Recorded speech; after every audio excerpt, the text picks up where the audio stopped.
Hi, this is Steph, and welcome to Yoga Mobility with Steph. Just as you guys, I do trail running, I go to the gym, and I also practice yoga.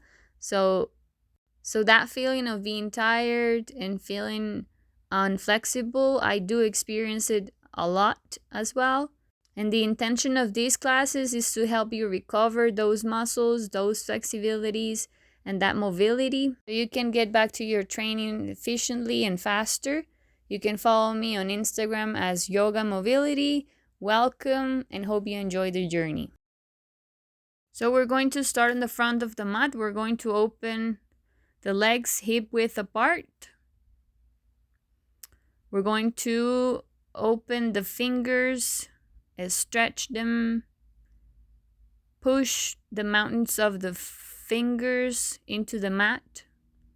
Then we're going to pull the heels back by touching it with the hands. We're going to press those foots into the mat, bringing consciousness of our legs, our fingers. We're going to activate the core. We're going to grow by inhaling. So you activate your core, your spine. You grow up as they were pulling you from your head upwards.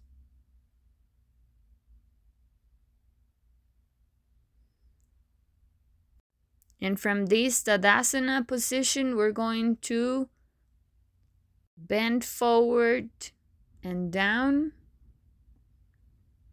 keeping our legs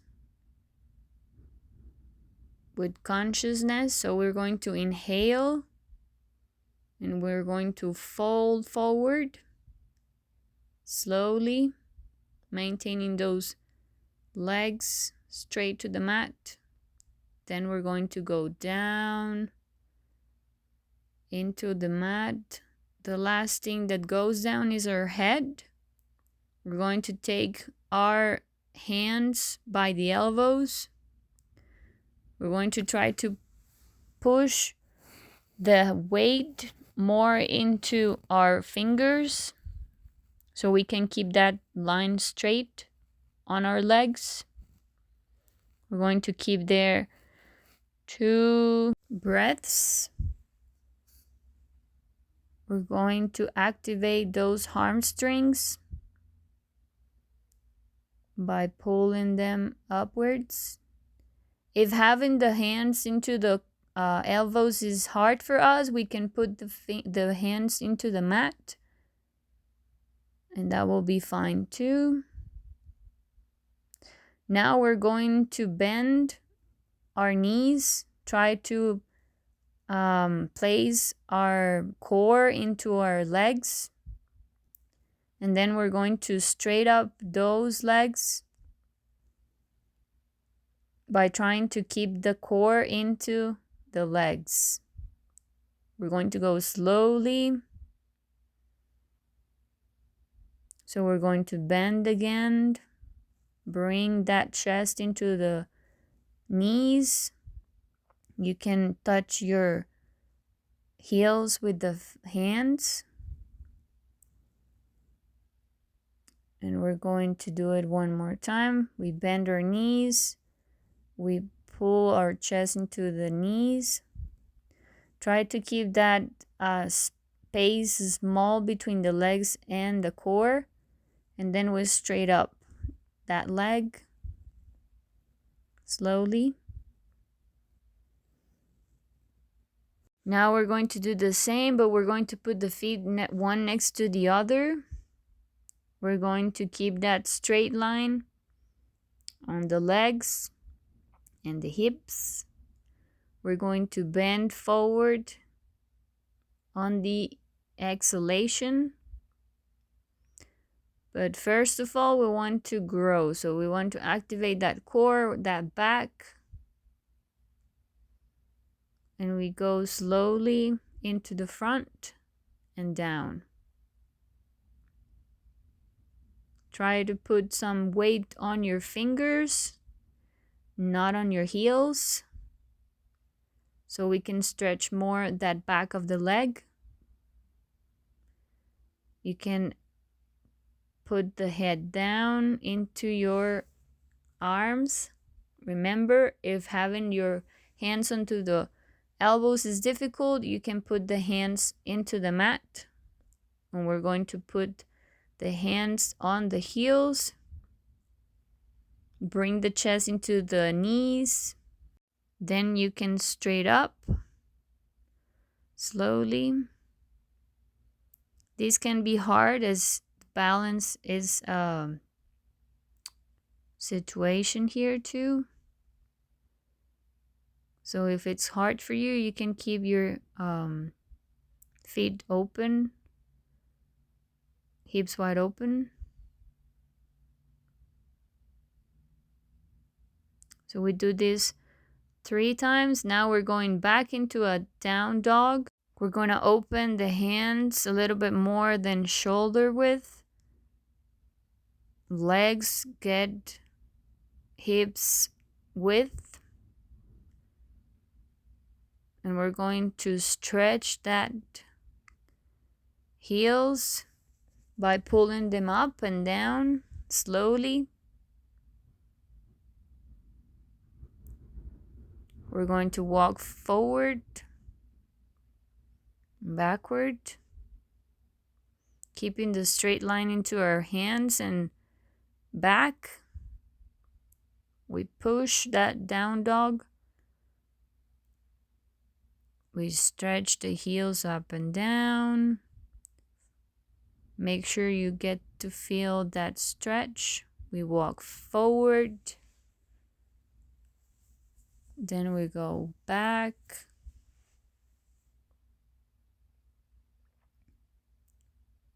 Now we're going to place the feet next to each other, fingers next to each other, hands and toes.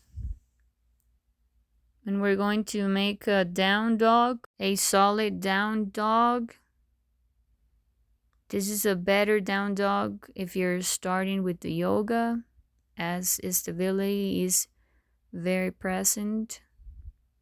Now we're going to open the hands and we're going to bring that right foot into the middle of the hands, and we're going to go into a runner position. We can put the blocks next to the foot so we can help the stability. And from that runner position, which is a low runner position, we're going to go into a higher runner position.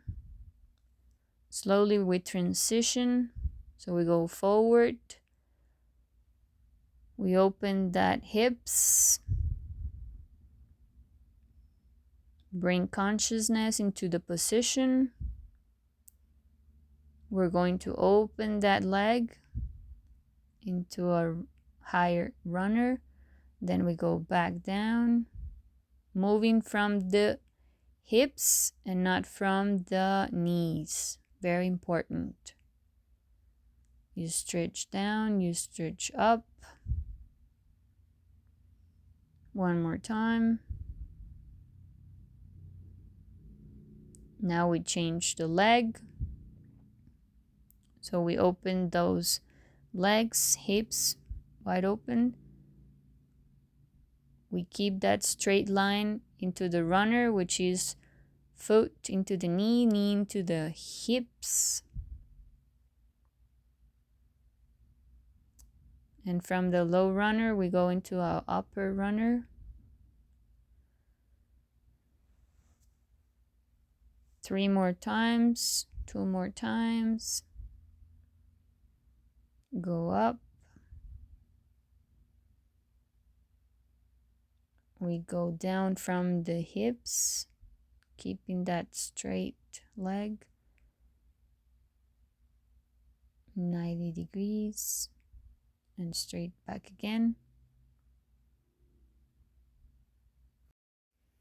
Now from an all fours position, We're going to open the legs, hips wide open. We're going to put the hands into Namaste. And we're going to help with the ankles. Push our hips back into a Malasana position, which is like Indian style. So we're going once again, hands into Namaste.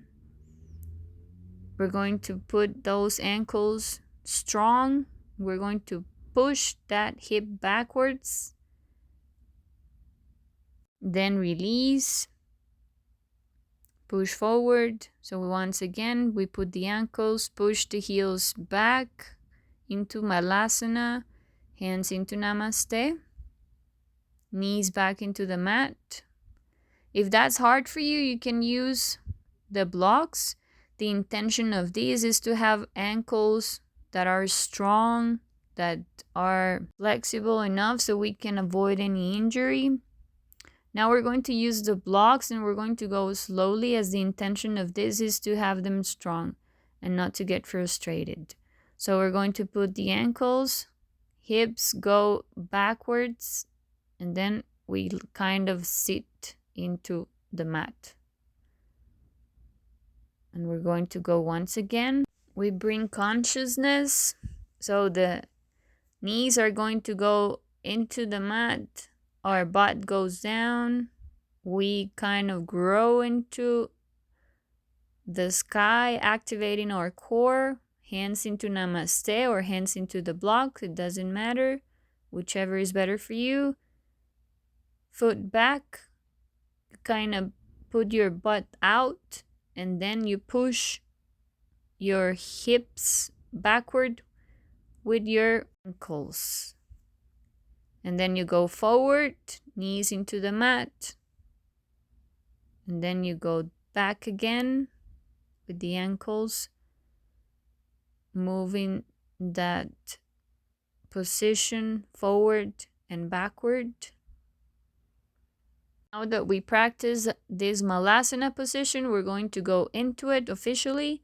So we open the legs, hips a little bit more than hips wide. Then we're going to go down like a frog.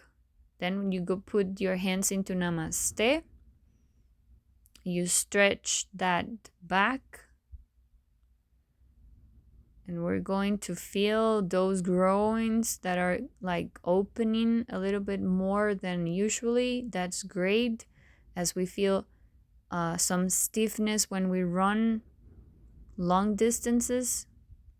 Now we're going to move to the sides into the same position in Malasana. Keeping consciousness. This helps the ankles as well. Keep them strong. Now we're going to put that hip backward, a little bit backward, and the hands go forward as if they were pulling us. Hands into Namaste, back into Malasana. One more time, we put our hands in the front, the hips back as they were pulling us. We kind of feel that pressure, which is a nice pressure. Hands into Namaste, back into Malasana.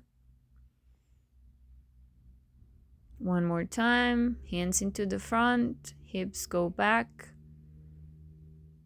into the sky. Hands into Malasana.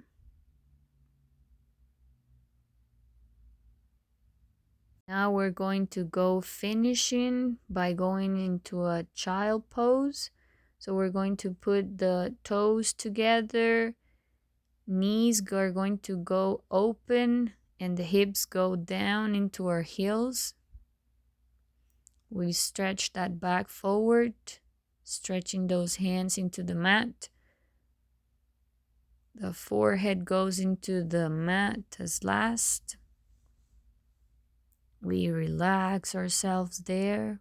Take the breath in and out. Bring consciousness into the practice.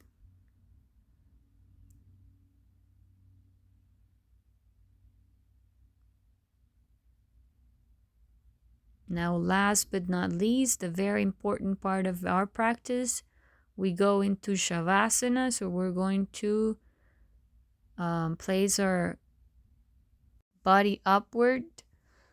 We're going to kind of sleep. So we stretch our legs into the mat. Our palms go up. We close our eyes. Bring that consciousness into our breath. Breathe in and breathe out. Release all that stress. Let that body go into the mat as it was falling.